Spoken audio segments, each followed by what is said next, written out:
2장입니다. 35절로 37절까지의 말씀입니다. 그러나 너는 말하기를 나는 무죄하니 그의 진노가 참으로 내게서 떠났다 하거니와 보라 내 말이 나는 죄를 범하지 아니하였다 하였으므로 내가 너를 심판하리라. 내가 어찌하여 내 길을 바꾸어 부지런히 돌아다니느냐. 내가 아순으로 말미암아 수치를 당한 것이 또한 애굽으로 말미암아 수치를 당할 것이라. 내가 두 손으로 내 머리를 싸고 거기서도 나가리니 이는 내가 의지하는 자들을 나 여호와가 버렸으므로 내가 그들로 말미암아 형통하지 못할 것이니라. 아멘. 오늘도 함께 나누시는 이 하나님의 말씀을 통해서 말씀해 주신 은혜와 그리고 결단 회복의 역사가 일어나시기를 예수님의 이름으로 간절히 기도합니다. 아멘. 오늘 말씀의 제목은 하나님을 떠나 의지하는 것들을 버리시는 하나님이십니다. 우리가 하나님을 떠나서 의지하는 것들이 많이 있을 겁니다. 이 세상을 살아가면서 그것을 버리시는 하나님이십니다. 사람은 누구나 살아가면서 자기가 지극한 사랑을 쏟았던 사람이 배반을 하고 또 다른 사람을 사랑하게 되면 아마 분노와 절망감에 빠지게 될 것입니다. 그게 정상일 것이에요. 그러나 인간의 그 어떤 사랑과도 비교할 수 없는 무한한 사랑을 쏟으신 분이 계시는데 그분은 바로 우리를 구원하신 여호와 하나님이시며 그리고 그 대상은 구약시대 이스라엘 백성들이었습니다. 하나님과 이스라엘 백성들의 관계는 그런 관계였어요. 구약의 이스라엘 백성들은 그들에게 자격이나 공로가 있어서가 아니라 오직 하나님의 주권적인 선택으로 은혜로 택하심을 받고 하나님의 지극하신 돌보심과 인도하심과 보호 속에서 살아온 민족입니다. 그런 자들이 하나님의 은혜를 저버리고 우상을 숭배하고 하나님보다 주변 강대국들을 더 의지하며 살아가고 있었던 겁니다. 여러분, 이 패역한 모습을 바라보면서 당시 에레미야 선지자의 마음은 어떠했을까? 하나님의 선지자인 에레미야 선지자의 그 마음은 어떠했을까? 에레미야 9장 1절에 이렇게 기록이 되어 있죠. 어찌하면 내 머리는 물이 되고 내 눈은 눈물 근원이 됐고 죽임당할 딸 내 백성을 위하여 내가 취하로 울리로다. 늘 탄식과 눈물이었어요. 왜냐하면 그들은 곧 하나님에게 멸망을 받을 그러한 하나님의 백성들이었기 때문이에요. 사도 바울도 문제가 많은 고린도 교회를 향해서 이렇게 눈물의 편지를 쓰고 있습니다. 내가 마음에 큰 눌림과 걱정이 있어서 많은 눈물로 너에게 썼노니. 눈물의 편지였어요.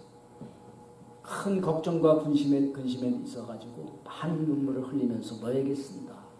여러분, 이렇게 어느 시대이든 하나님의 말씀을 그대로 전하는 자는 그 하나님의 말씀을 외면하고 살아가는 그 영혼과 심판받을 그 시대를 향해서 답답함과 더 나아가 애통함이 있었을 겁니다. 그러나 하나님의 심판 앞에서도 이스라엘 백성들은 뭐라고 그래요? 에레미야 선지자는 그토록 눈물로 주야를 보내고 있는데 그런 시대 속에서 살아가는, 그런 모습 속에서 살아가는 이스라엘 백성들의 생각은 어떠했는가? 그들의 생각은 달랐습니다. 어떻게 달랐어요? 35절 말씀이에요. 35절에 뭐라고 되어 있습니까? 그러나 너는 말하기를 나는 무죄하다. 나 죄 없다. 그의 진노가 참으로 내게서 떠났다 하거니와 보라. 네가 그렇게 말을 함으로 인해서 내가 너를 심판하리라. 여러분, 자기들은 그러한 우상 숭배와 그런 죄악 속에 살아가면서 우리는 죄 없다. 그러므로 하나님의 진노가 우리에게는 없다. 나는 죄를 범하지 않았다. 그러나 하나님께서는 뭐라고 말씀합니까? 내가 너를 심판하리라. 정반대의 선포를 하시고 계십니다.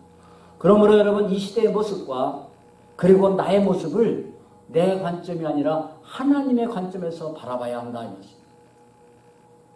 이 시대의 모습 그리고 무엇보다도 나의 모습을 내 관점이 아니고 다른 사람이 나를 바라보는 관점이 아니고 하나님 앞에서의 관점으로 바라보는 영적인 시각이 우리에게 있어야 된다는 말씀입니다. 여러분, 그러기 위해서는 먼저 하나님 앞에 자기 스스로를 변명하고 합리화하는 불신앙에서 깨어나야 하고 그 불신앙을 우리는 깨트려야 합니다. 여러분, 제가 지금 자기 변명과 자기 합리화라는 불신앙에서 깨어나고 깨트려야 한다고 표현한 것은 에덴 동산에서 인류의 시조가 하나님 앞에 범죄를 범하고도 그들은 어떻게 했어요? 바로 하나님 앞에 나가서 자기들의 죄를 스스로 고백하고 회개하지 않았습니다. 용서를 구하지 않았습니다. 스스로를 변명하고 자기 합리화로 자신의 모습을 진실되게 인식하지 못했던 것처럼, 여러분, 이렇게 자기 변명과 자기 합리화는 우리를 영적으로 잠들게 하는 무서운 것이기 때문이에요. 무서운 것이기 때문에 그 영적 잠에서 우리는 깨어나야 되는 겁니다. 하나님 앞에서의 변명과 자기 합리화는 저와 여러분들이 스스로의 힘으로, 의지로 그렇게 간단하게 이길 수 있는 것이 아닙니다. 아니기 때문에 마치 이것은 우리를 감싸고 있는 두터운 껍질처럼 우리를 다 감싸고 있어서 그 두터운 껍질을 깨뜨리지 않으면 늘 하나님 앞에서의 관점이 아니라 자기 관점에서 자기 스스로를 변명하고 합리화하는 죄를 범하게 하기 때문이에요. 그래서 자기 변명과 자기 합리화는 이게 우리 볼 때는 아무 죄가 아닌 것 같아도 우리는 확실하게 깨뜨려야 되고 그 영적인 잠에서, 무지에서 깨어나야 하는 그러한 중대한 아주 죄악입니다. 그러므로 여러분, 하나님께서 이스라엘 백성들을 향해서 이렇게 말씀합니다. 예레미야 2장 5절에 나 여호와가 말하노라. 너의 조상들이 내게서 무슨 불의를 보았느냐? 내가 너희들에게 뭐 잘못한 게 있느냐? 나를 멀리하고 가서 헛된 것을 따라 헛되이 행하였느니라. 그들을 그토록 하나님의 은혜를 받고도 마치 하나님께서 자신들에게 뭔가 잘못한 것처럼, 불의하게 행하신 것처럼 하나님을 버리고 하나님을 멀리하고 그리고 헛된 우상을 따라 살았다는 말씀이에요. 내가 뭘 잘못했냐? 뭘 너희들을 섭섭하게 했냐? 그럼에도 그들은 나는 잘못이 없습니다. 나는 잘못이 없으니 하나님의 진노는 우리와는 나와는 상관이 없다. 나는 죄를 범하지 않았다라며 그렇게 여기고 그들은 살아갔던 겁니다. 왜냐하면 그들은 어땠습니까? 안식일을 철저히 지키고 성전에 나가서 하나님 앞에 제사를 드리며 제물을 드렸고, 그리고 자신들은 하나님의, 그리고 불법도 그들에게 있었고, 그래서 그들은 여전히 하나님의 보호와 택함을 받은, 하나님이 사랑하시고 아끼시는 하나님의 심판과는 상관이 없는 백성으로 그들은 여기고 살았어요. 예배도 드렸습니다. 헌금도 드렸습니다.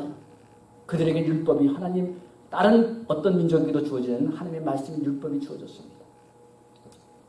그러나 여러분, 그들 마음에는 진리의 하나님이 아닌 거짓된 우상이 있었어요. 그들의 마음속에. 그들은 자신들이 행하는 외적인 모습이 자신들을 바라보는 관점에, 그리고 기준의 근거가 됐어요. 그래서 그들은 우리는 안전하다 여겼지만 하나님은 뭘 보셨나요? 그들 마음의 중심을 보셨어요. 그들은 자신의 외적인 모습을 봤어요. 그들이 행하는 종교적인 행위를 봤어요. 행위를 봤어요. 그러나 하나님은 그들 속에 마음의 중심을 보셨기 때문입니다. 여러분, 이렇게 그들이 하나님을 섬기는, 외식적으로 섬기는 그 모습은 떠나지 않았을지라도 뭐가 떠났어요? 그들의 마음이 떠났어요. 하나님으로부터. 그러므로 여러분, 하나님은 너희가 하나님을 떠났기 때문에 내가 너를 심판하리라 말씀하는 거예요. 우리가 언제 하나님 떠났습니까? 안식일마다 성전에 나가지 않습니까? 주일마다 교회 나가지 않습니까? 제물도 드리지 않습니까? 예배 드리지 않습니까? 헌금도 드리지 않습니까? 왜 떠났습니까? 하나님은 마음이 떠났다. 마음이 떠났다. 바로 이것이 여러분, 이스라엘 백성들의 판단과 하나님 판단의 차이입니다. 바로 이것이 자기가 자기를 보는 관점과 하나님께서 저와 여러분들을 보시는 관점의 차이입니다. 우리 35절에 나는 무지하니 그의 진노가 내게 떠났다라는 그런 말은, 그들의 말은 뭐예요? 자기 스스로 무죄를 증명하고 판결해버리는 교만함입니다. 그렇죠? 그들에게 죄가 있는지 없는지, 그들이 가진 것이 불신앙인지 진정한 신앙인지를 판단하는 것은 누구예요? 하나님이세요. 그런데 그들은 스스로 우리는 무지하다. 판결하는 교만함. 동시에 영적인 무지 속에 있었어요. 항상 제가 말씀드리지만 항상 교만과 영적 무지는 서로 통하게 되어 있다. 교만과 영적 무지는 통하게 되어 있습니다. 왜냐하면 여러분 교만함에 빠지면 그 다음 단계적인 순서가 분명히 있습니다. 교만함에 빠지면 첫 번째로 자신이 지금 어떤 상태에 있는지 바른 인식을 할 수가 없습니다. 내가 지금 어떤 상태에 있는지, 내가 지금 어떤 자의 모습인지 바른 상황 인식이 안 됩니다. 두 번째로 그런 인식이 안 되면 지금 이 상황에서 주시는 하나님의 메시지, 즉 말씀이 들어오지 않습니다. 나에게 주시는 말씀으로 들어오지 않아요. 자기 상황을 파악을 못하기 때문에. 지금 주시는 말씀, 이거 나하고는 또 별 상관없는 말씀인데, 이 말씀은 저 김 집사가 잘 들어야 되는데, 저 이 집사님이 잘 들어야 되는데, 박 집사가 잘 들어야 되는데, 나하고는 상관이 없어져. 교만함에 빠지면. 세 번째는, 그러면 무엇을 잃느냐면 분별력을 잃습니다. 분별력을 잃어서 바로 하나님의 말씀이 아니라 자기가 옳다고 스스로 믿는 그 길을 가게 됩니다. 그 길을 아주 확신을 가지고 가게 돼요. 이것이 여러분 바로 교만에 빠졌을 때의 단계와 나타나는 현상입니다. 여러분 이렇게 이스라엘 당시 남유다 백성들은 교만했습니다. 그래서 자신들의 상황이 어떤지를 깨닫지 못했어요. 자기들 스스로 죄가 없다고 스스로 판단해버렸어요. 스스로 자기들이 죄가 없다고 판단하니까 그 다음에는 하나님의 선지자 에레미야 선지자가 선포하는 그 말씀이 들어오겠습니까? 안 들어오겠습니까? 안 들어왔어요. 거부하기 시작했습니다. 거부하고 나서 자기의 뜻대로 우상을 섬기고 이방 나라를 섬기다가 결국 어떻게 됐습니까? 하나님의 심판을 받고 멸망하고 만 것입니다. 여러분 이 원리는 우리가 교만해졌을 때 나타나는 우리의 원리와 스텝이 동일합니다. 바른 인식이 안 됩니다. 말씀이 들어오지 않습니다. 나와 상관없는 말씀으로 부딪힙니다. 그러면 내 고집대로 내 생각대로 말씀을 따라가 아니라 나를 따라 살아가게 됩니다. 여러분 내 말이 나는 범죄치 아니하였다 했으므로 하나님 나는 하나님 앞에 범죄했습니다. 내가 죄인입니다. 죄인으로 하실 때 날 부르소서. 이랬다면 하나님이 마음을 돌이킬 수도 있었을 텐데 나는 범죄하지 아니하였다 하였으므로 바로 내가 그렇으므로 내가 너를 심판하리라 말씀합니다. 내가 그랬기 때문에 내가 그렇게 여겼기 때문에 나는 너를 심판하리라 하신 준엄하신 하나님의 말씀은 그대로 시행됩니다. 그대로 시행됐습니다. 여러분 세상 법정에서는 우리가 가끔 신문도 보잖아요. 보면 이 고소인과 피고소인 간에 피고인 간에 다툼의 여자가 있을 때 법원에서 구속영장을 기각해버립니다. 기각해요. 그러나 하나님의 판결은 논쟁의 여지가 없는 언제나 분명하게 드러난 증거에 입증돼서 내리시는 공의로운 판결이 있어요. 하나님의 판결. 그리고 하나님의 판결은 갑자기 시행되는 것이 아니라 하나님의 심판은 갑자기 시행되는 것이 아니라 돌아올 길을 이미 여시고 계속하여 자비와 긍휼로 회개의 기회를 주신 다음에 내리시는 불가피한 판결이 있어요. 하나님의 그날에 주님이 이 땅에 다시 오면서 내리시는 마지막 판결. 물론 그것은 갑자기 오는 것이지만 어느 날 올지 몇 시에 올지 모르지만 우리 믿는 성도들에게는 계속해서 말씀을 통해서 깨어있으라, 예비하라, 준비하라 계속해서 말씀하시죠. 회개하고 돌아오라. 그렇기 때문에 우리는 도적과 같이 맞는 것이 아니라 주님을 기다리는 같이 그 말씀대로 깨어있다가 영접하면서 맞는 겁니다. 그러나 그것을 외면하는 사람들은 갑자기 하나님의 말씀을 외면하고 살기 때문에 여러분 하나님은 유다가 멸망하기 전 심판하시기 전에 많은 선지자를 통해서 계속 경고하셨어요. 유다가 바벨론에 멸망하기 전에 그 동시대에 가장 많은 선지자들을 한꺼번에 많이 투입하셨어요. 급한 때이니만큼. 단지 그러나 여러분 교만하고 자기 합리화에 빠진 이스라엘 백성들, 그 유다 백성들이 하나님이 계속해서 보내시는 자비와 긍휼의 메시지 듣기를 거부했기 때문이에요. 거부했기 때문에. 그러므로 언제나 하나님의 심판은 지나친 것이 아니라 마땅한 심판이라는 것을 우리는 깨달아야 합니다. 마땅한 심판입니다. 내가 하나님 앞에 징계의 심판을 받고 있다면 하나님 왜 나에게 아니라 이 말씀이에요. 마땅히 내가 받는 징계의 심판은 무엇 때문인가 라는 것을 물어야 돼요. 여러분 물론 잘못을 해서 받는 징계 심판도 있지만 애매히 받는 그러한 거룩한 고난도 있습니다. 잘못함이 없음에도 우리를 연단시키시고 더 믿음을 강화시키고 더 강한 충성된 자녀로 삼으시기 위하여 또 맡기신 사명을 잘 감당할 수 있는 능력을 얻게 하기 위해서 훈련의 고난이 있어요. 그런 건 말고 우리가 하나님 앞에 징계 고난 받을 때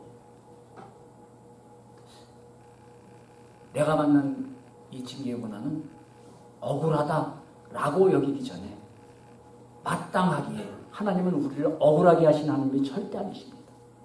마땅하다 하기에 무엇이 내가 하나님 앞에 범죄했는가, 내가 무엇을 하나님의 마음을 고통스럽게 했는가, 슬프게 했는가, 성령님을 근심케 했는가, 그것을 우리는 하나님께 묻고 나가야 되는 줄 믿습니다. 그래야 회복의 역사가 일어나요. 그래요. 오늘도 여러분 자기 합리화로 스스로 변화하면서 하나님의 말씀을 자기가 재단하고 다시 재단하고 하나님 앞에서는 내가 아니라 내가 보기에 나, 내가 판단하기에 또 내가 생각하기에 이런 상황에서의 나, 이런 상황 어쩔 수 없는 거 아니야?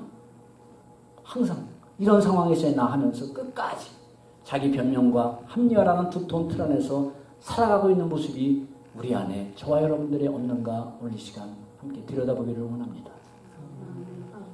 이 틀을 부서뜨리지 않으면 우리는 하나님 앞에 서는 그날까지 자기 우상이 돼서 자기 그 우상에 매여서 살다가 결국에 내 말이 나는 범죄하지 아니하였다므로 내가 너를 심판하리라는 그 말씀이 당시 유다 백성들에게만 아니라 저와 여러분들에게 임할 수 있는 선포기 때문에 그래요. 그 말씀이 통일한 선포기 때문에 저와 여러분들은 여러분 지금 어떤 모습으로 어떤 길을 가고 있습니까? 우리는 계속 어떤 길을 가고 있어요. 우리는 하나님 앞에 항상 어떤 모습으로 가고 있어요. 다만 그 모습과 그 길을 내가 판단하고 내가 잣대를 대느냐, 하나님이 보시는 어디에 기준을 두고 어디를 집중하느냐에 따른 거지. 우리는 오늘도 이 순간도 이 모습을 하나님은 그대로 보고 계시고 우리가 가는 인생의 길을 하나님은 계속해서 바라보시고 계세요. 아멘. 우리는 항상 가고 있어요. 하나님께 보이고 있어요. 혹시 여러분 주님을 따라가던 길을 어느 때부터인가 외면하고 다른 길을 부지런히 따라오고 있지는 않습니까? 주님과의 그 첫사랑을 언제 어디서 어떻게 잃어버리는지 조차도 모른 채 그냥 외식적인 종교생활만 부지런히 하고 있지 않습니까? 주님으로부터 망극한 은혜를 받았으면서도 여전히 나를 끌고 가는 나의 우상은 무엇인가? 지금도 내가 부지런히 살아가는 내 인생길 앞에 주님이 계십니까? 그리고 주님과 동행하는 그 길입니까? 우리는 오늘 이 시간 다시 한번 점검하고 우리의 모습과 우리의 길이 잘못됐다면 하나님을 의지해서 성령님께서 돌이켜 주시기를 마음속으로 간구하기를 바랍니다. 아멘. 역대하 30장 8절에 보면 그런즉 너희 조상들과 같이 목을 굽게 하지 말라. 여호와께 돌아왔어. 영원히 거룩하게 하신 전에 들어가서 하나님을 섬겨 그의 진노가 떠나게 하라. 아멘. 뭐라고요? 목을 곱게 하지 말며 교만하지 말며, 교만하면 다 망하니까, 해망의 앞잡이라고 했으니까 목을 곱게 하지 말고 여호와께 돌아와서 하나님 앞에 나가서 그를 섬겨서 그의 진노가 이제 떠나가게 하라 말씀합니다. 이 말씀대로 여러분 오늘도 주시는 하나님의 말씀, 오늘도 주시는 하나님의 훈계를 통해서 교만하고 강박한 마음들이 녹아져서 하나님께로 다시 돌아와 하나님 말씀에 순종하는 삶으로 회복되는 역사가 우리 모두에게 일어나기를 바랍니다. 아멘. 자기 판단이 아니라 하나님 말씀이 판단의 기준이 돼서 회개하고 돌아올 기회마저 잃어버리는 그런 어리석은 인생이 아니라 회개할 기회를 놓치지 않고 하나님께 다시 돌아와 하나님의 진노가 아니라 영광 속으로 들어가는 저와 여러분들이 되기를 소망합니다. 아멘. 두 번째로 하나님보다 의지하는 것이 있는 인생은 결국 그 결과는 수치와 실패 인생이 되고 만다라는 겁니다.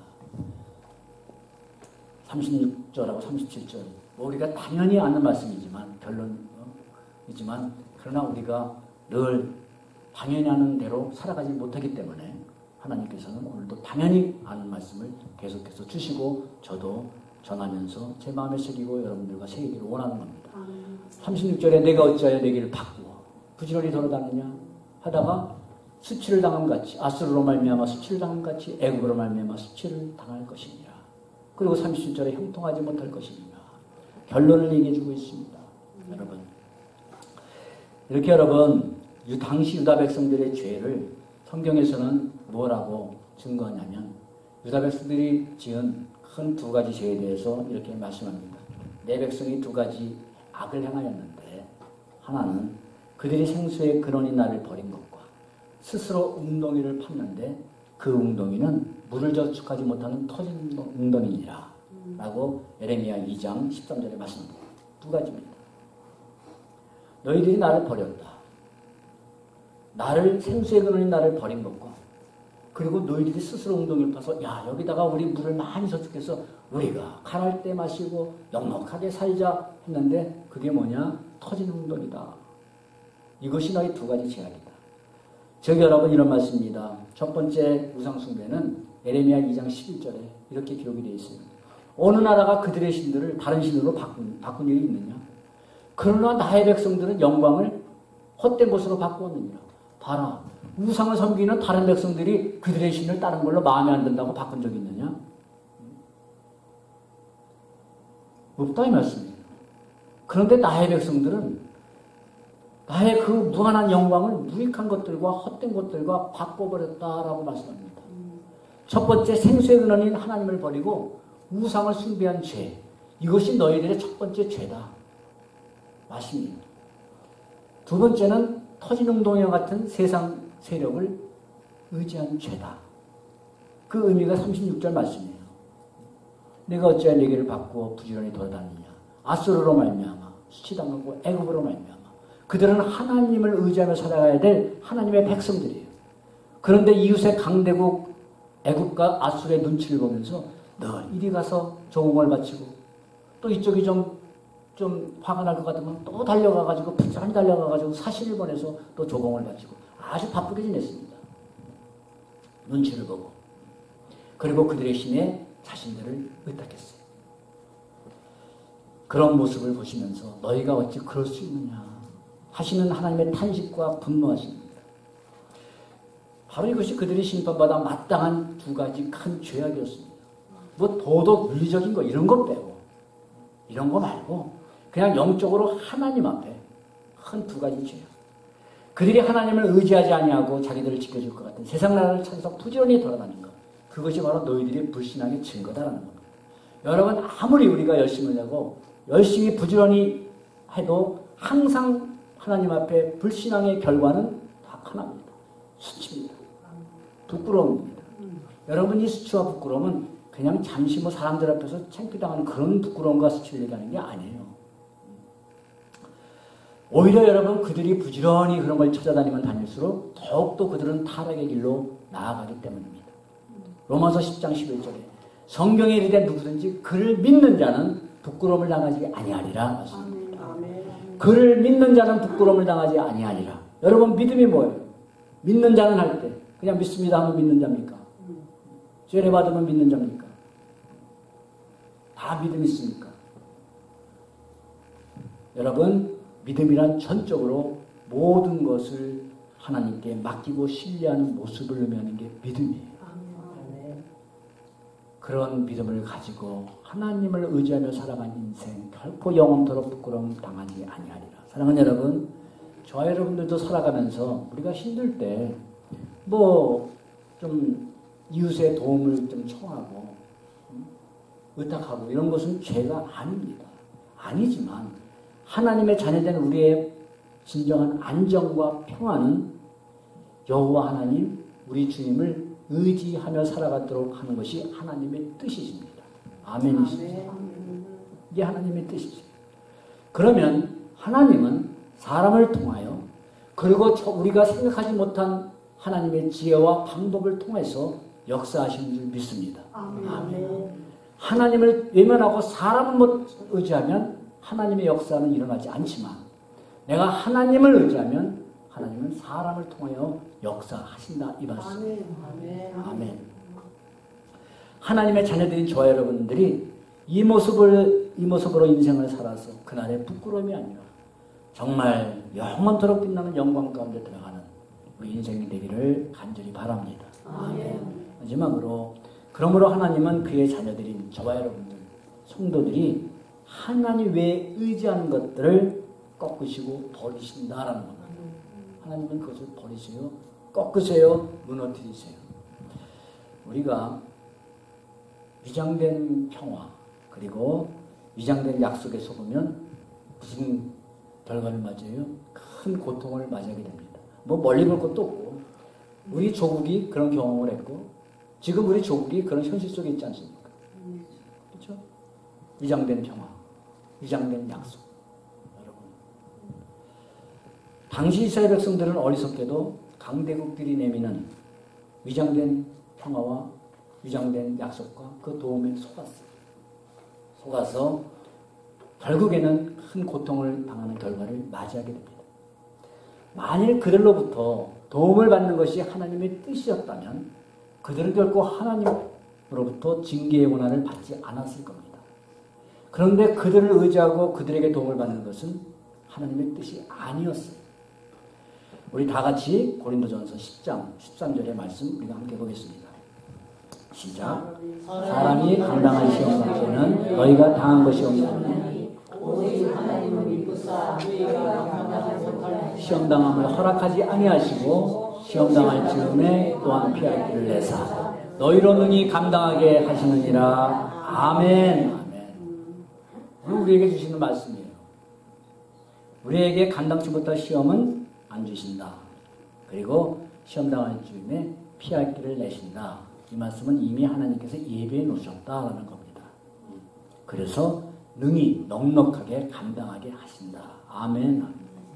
여러분, 언제나 하나님은 자기 백성들이 위급할 때 그리고 연약할 때 하나님 앞으로 달려나오기를 원하시고 기다리시며 피할 길을 여시고 능히 감당케 하시는 하나님이심을 믿습니다. 아멘. 할렐루야. 이분이 저와 여러분들의 하나님이세요. 달려나오기를 원하세요.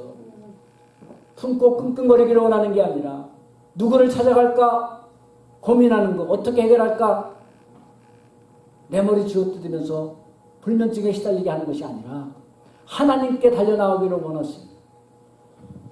기다리고 계세요. 여러분 그렇게 믿으세요. 내가 고민 가운데 있을 때, 해결할 수 없는 문제가 있을 때, 세상 사람들은 날 기다려주는 사람은 아무리 없어도 우리 주님은 나를 기다리고 계신다. 아멘. 기다리고 계신다. 그리고 피할 길을 열어놓고 계신다. 그리고 능히 감당하게 하신다. 여러분 그분한테 달려와야 되지 않겠습니까? 가장 먼저. 그러면 하나님이 사람을 통해서 역사하든 어떤 상황을 통해서 역사하든 하나님은 하나님의 지혜와 방법으로 역사하신 그 믿음을 가지고 살아가는 저 여러분들 되기 바랍니다. 아멘. 그래서 하나님의 방법으로 해결됐습니다. 할렐루야. 역시 하나님은 살아계시구나. 나 같은 자의 기도도 들으시고 나 같은 자의 상황도 외면하지 아니하시고 바라보시고 함께 하시는 주님이시구나. 할렐루야 하면서 우리는 증인이 될 수 있는 거예요. 아멘. 그럼에도 여러분 하나님의 도우심을 멸시한다는 건 뭐예요? 하나님이신 모든 약속을 내던져버리는 겁니다. 신실하신 하나님을 믿지 않는 불신앙입니다. 이런 여러분 불신앙적인 유다 백성들이 모습이 어떻겠습니까? 하나님께 드리는 제사가 어떻겠습니까? 오늘 이 시간 저와 여러분들이 드리는 예배는 어떠한 우리의 마음이 모습이 담겨 있느냐 이 말씀입니다.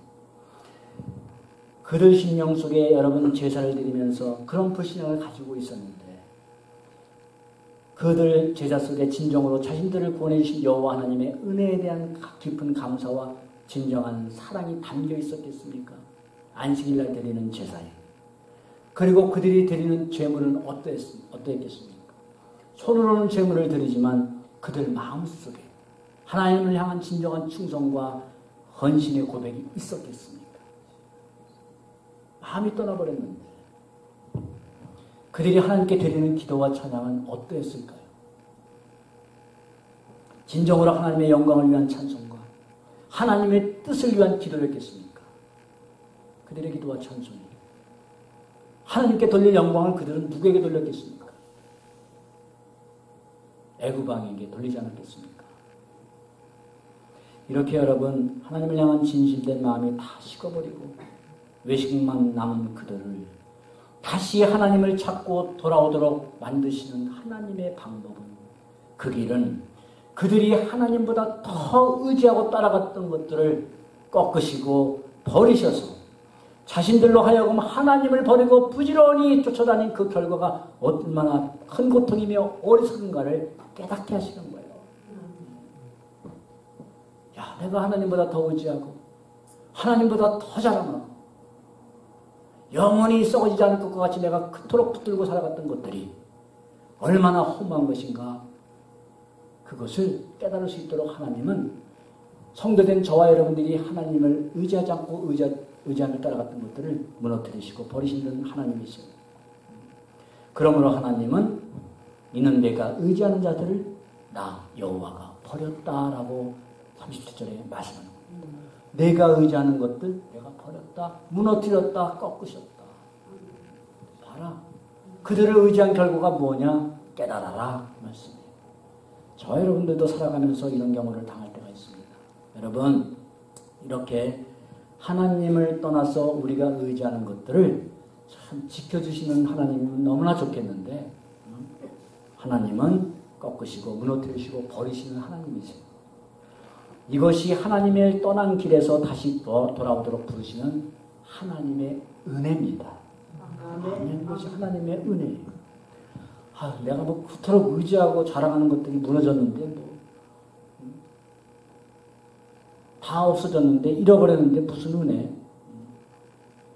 그러나 여러분, 그 무너짐으로 인해서, 그 잃어버림으로 인해서, 약해짐으로 인해서 하나님께 다시 돌아오게 되었다면 할렐루야. 아멘. 은혜인 줄 믿으십니까? 아멘. 마음은 좀 힘들더라도 그 은혜가 우리 안에 더욱 넘치기를 바랍니다. 그런 경우를 당했을 때. 여러분, 유다 백성들이 우리는 죄를 범하지 아니하였다, 그래서 심판받지 아니한다 할 때 하나님은 뭐라고 그랬어요? 너희가 한 그 말로 인해 내가 너를 심판하리라. 유다 백성들이 우리가 의지하는 강한 나라들로 인해서 말미암아 우리는 안전하리라, 형통하리라 할 때 하나님은 뭐라고 그러셨어요? 내가 그들로 말미암아 멸망하리라, 형통하지 못하리라. 반대로 말씀하셨어요. 심판받지 않는다, 내가 그래서 심판받는다. 안전하다, 형통하다, 내가 그래서 멸망받는다, 형통하지 못한다. 여러분, 그렇다면 누구의 말이 그대로 이루어지겠습니까? 우리의 생각이 그대로 이루어지겠습니까? 하나님의 오늘 주신 말씀이 이루어지겠습니까? 아멘. 우리의 원함대로 이루어지는 것이 은혜겠습니까? 하나님의 말씀대로 이루어지는 게 은혜겠습니까? 말씀. 아멘. 사랑하는 여러분, 하나님을 떠난 우리의 원함과 열심은 세상 앞에서 성공자는 될 수 있을지 모르지만 하나님 앞에서의 결코 성공자는 될 수가 없습니다. 형통한 자가 될 수가 없어요. 결국엔 영원한 수치와 고통 속으로 들어갈 수밖에 없기 때문에 진정한 성공과 형통은 하나님을 경외하는 삶으로부터 주어지는 영원한 축복이요 영광이기 때문입니다. 아멘. 경외하는 삶으로부터. 여러분, 저와 여러분들 지금 터진 웅덩이를 부지런히 찾아다니고 의지하며 살아가고 있습니까? 아니면 생수의 근원을 의지하며 살아가고 있습니까? 고린도전서 10장에 말씀하죠. 다 같이 신령한 음료를 마셨으니 이는 저희를 따르는 신령한 반석으로부터 마셨으니 곧 그 반석은 그리스도십니다. 아멘. 바로 여러분, 하나님의 진노, 받는 심판의 죄, 근원적인 죄, 회개하고 돌아온 자를 용서하시는 생수의 근원 되시는 그리스도를 배척하는 죄, 그 약속을 멸시한 죄, 바로 그거예요. 하나님 백성 우리 자신들의 모습, 이 시간 다시금 하나님의 말씀에 우리가 비춰보면서 저와 여러분들의 삶 속에 있는 우상은 무엇인지, 내가 하나님보다 더 자랑하고 의지하는 것은 무엇인지를 깨닫고 오늘 부른 찬양, 인내하신 구세주여 내가 비오니 죄인오라 하실 때 날 부르소서, 이 찬양의 고백대로 주님 앞에 두 손 들고 나아가는 은혜와 축복이 저와 여러분들에게 임하기를 예수 그리스도 이름으로 기도합니다. 아멘. 늘